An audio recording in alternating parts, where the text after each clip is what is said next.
What's up, guys? This is Mikey Yo. I'm back for my second video today. Feeling a little bit better, got my voice back, and I really want to make a video talking about the liquidity trap that I often reference on a lot of these plays. I feel like understanding this and identifying it is paramount to not getting caught in a lot of the traps that we see, and understanding why these stocks trap and what is actually happening. So, I very often do I reference the liquidity trap and pain points. Okay, and what I'm really talking about is the psychology behind these moves and how to understand them. When I talk about pain points, I want to kind of paint a portrait on the chart if I can, and this comes a lot better when you have a lot of chart time. This is something that's going to come with experience. It's not always something that you can just read a book about. Um, I feel like the best way to identify this and to get better at this is just to put in the hours. And, there's really no substitute for that. So as you grow as a trader, the more hours and weeks and months and years that you put into the market, you'll understand this a lot better. And but nevertheless, I want to make some content and kind of see if I can help you understand it a little bit better. And this video is, I want to say that it's geared more towards beginner intermediate traders and not so much advanced traders, um, because this is something that new traders will often struggle with when shorting breakdowns and then stock reverses, or buying breakouts and the stock reverses. So I kind of want to talk about that in my own non-professional opinion. So what do I mean when I'm talking about liquidity traps? Well, there is only one true constant, and that is there must be liquidity for all parties. When liquidity starts to dry up, there are tactics that are used to bait retail into getting more liquidity and volume on a stock. And after this happens, it creates an environment where a manipulator or whoever has the most control of the stock at the time is able to maneuver the way that they want to, that they may not have been able to without the liquidity that they need. So, what do I mean by that? I've annotated two simple charts. This is CTIB and Genie, what have you, from today. Okay, the green lines on these charts represent the high of day before the liquidity trap. So both of these stocks look very similar, right? And I'm going to talk about the psychology behind these moves as I see it. CTIB yesterday ran. It opened at, let's see, 105, and it put in the pre-trap high of 385. Okay. Genie today opened at 208 area, let's say, and it ran to a pre-trap high of 465. Okay, so that is been identified with these green lines. Now, oftentimes what you'll see is when they make stocks look very weak, and this happens a lot. I talk about the pain points, and I'll get into a whole big series about this, and hopefully it helps you guys. But I'm always looking to see where are the pain points on this chart. Okay, now let's talk about some common knowledge here. I'm already losing my voice. There is arguably one favorite indicator in all of retail, and that is the VWAP, and everyone knows it. So the VWAP actually represents an area that they use to bait a lot of people at to get liquidity. Okay? Now, I have these two charts in front of me, but I could show you 50 charts. I could show you 100 charts. I could go back in time and show you over and over and over. And in fact, I don't need to. Start tracking these things on your own, and you'll see the liquidity traps happen at the VWAP so very often They also happen at places like new low of day, new high of day, which we're going to talk about. So, CTIB puts in the pre-chap high, fades off heavily, and it breaks below VWAP for 4 cents. Okay? Why is this important?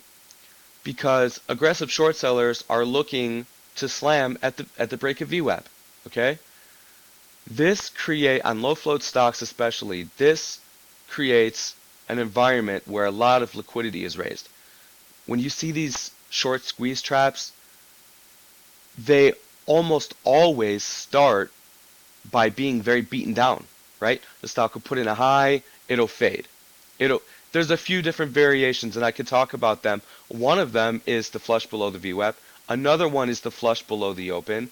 Another one is the flush to new low of day, etc., etc.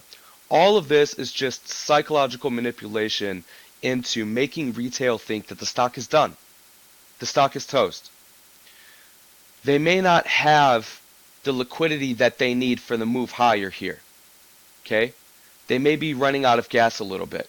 And as you can see with a simple trend line on the volume, that seems to be the case.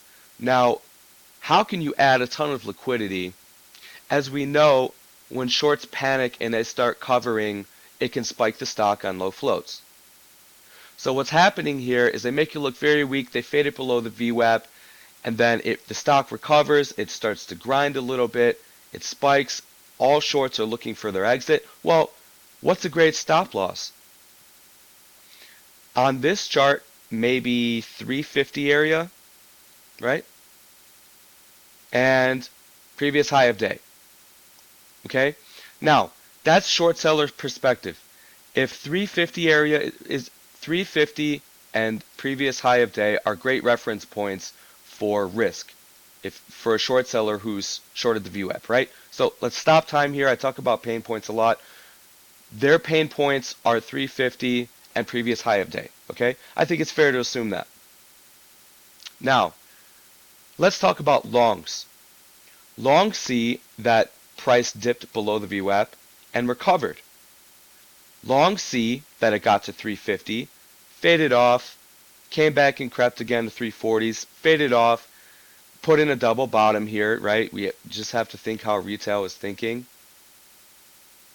Came and broke the 350, now they're fat and happy. And they're thinking, okay, I'm going long here at 350, or I'm going long at new high of daybreak. Okay, so you have shorts down here.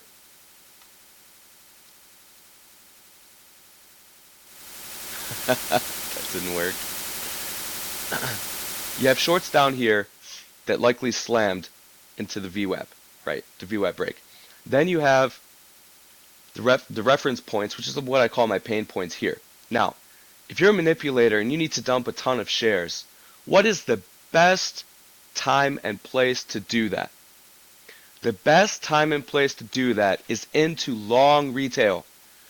When longs are buying here and they're buying here, look at the volume.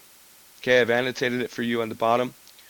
Look at the volume. That is the best. If you have a shitload of shares to dump, the best time and place for you to do so is when everyone is buying the stock to dilute and dump shares into, right? So that's what happens. If you're buying breakouts and immediately getting stuffed, you may want to wait for the stock to retest certain important areas and then move for the next leg higher. For example, you may want to see not only an up and over move, but a retest of certain important areas. Right? So when you see this action that it goes parabolic up and parabolic down, and you're actually stuck holding the bag here, it's probably without a retest. Okay? Let's talk about Gene today. Green line is the pre-high trap. Volume's fading, as you can see. They stuff it below the VWAP. Okay, aggressive shorts are shorting this. Low float. What happens? Where are the pain points for Gene as I see them? You could just swing high here, like 425 area if you want. That seems to be a heavily tested area. So you could use that area. You could also use this little area here, you know, 4, which is something that retail likes to reference a lot, whole and half dollar marks, but I'm not really liking that level so much. I like this level a little bit more because it was more tested. So if you were to slam the VWAP here, you have a few reference points, okay? The main one for sure, in my opinion, is going to be previous high of day. Now these, it's a little subjective, okay? It depends on your personal preference, but it's not as clear as day as it was here at the 350 area. You can see that the swing high, or the lower high, which swing high, it depends on your terminology, but the lower high here was 350. It was pretty easy to see. This, not so much, okay? The whole dollar's here, and 450's here, which is too close to the previous high of day. So, as a short seller, I would really start to panic if, not panic, but I'd really start to be uncomfortable. And that's why I reference the pain points. Put yourselves in the shoes of a short seller or a long trader at this time. So $4 break, it would definitely be on my radar. I need to look for an exit. Okay? This swing high here, that's even more being more uncomfortable for me. Okay? And likely if I was a short seller, if I even let it get this far, new high of day would absolutely, okay, the trade is invalid, my thesis is invalidated, it's no longer, you know, a healthy short, my, you know, my approach is no longer, my approach is nullified at this point because there's certain periods of time on the chart when you see new high of day breaks, new low of day breaks. They're very powerful levels because people are using them as risk. Okay? So, again, if you're looking to dump a ton of shares, what is the best time and place to do so? It is into long liquidity. Okay? Retail longs. So, retail longs could have bought a little bit here at 4, could have bought a little bit here at the swing high, but I'm willing to bet the majority of them bought at the new high of daybreak, right? The breakout traders. Again, no retest here at all. Okay? But this area provides a ton of opportunity for people to dump into. When you have volume this good, look at the volume. Okay? So, 365,000 volume on this new high of daybreak candle. Okay? That's a ton of long retail that they will probably dump into because they're not going to get another chance. Okay? I always reference the first trap, and the reason is because the first trap works best for me. Losing my voice. But guys, I hope this helps. Learn to identify liquidity traps. You can see when the stock is losing a little bit of volume and momentum, they have tactics like this where they bait into making the stock look weak, and then they bait the stock again on the flip side and they make it look very strong. Oh, it's breaking out, it's a new high of day, it's got great volume, and boom, it slams, it's stuffed. And that's because it's a great place for them to dump into if they, so know what you're buying, know what you're selling. It's very important. I hope that this has helped some of you guys. If you like it, please comment, leave me a thumbs up. I'm sick as hell, but I'm going to continue to give free content to the community who cannot afford a chat room. Thank you so much, guys. See you later.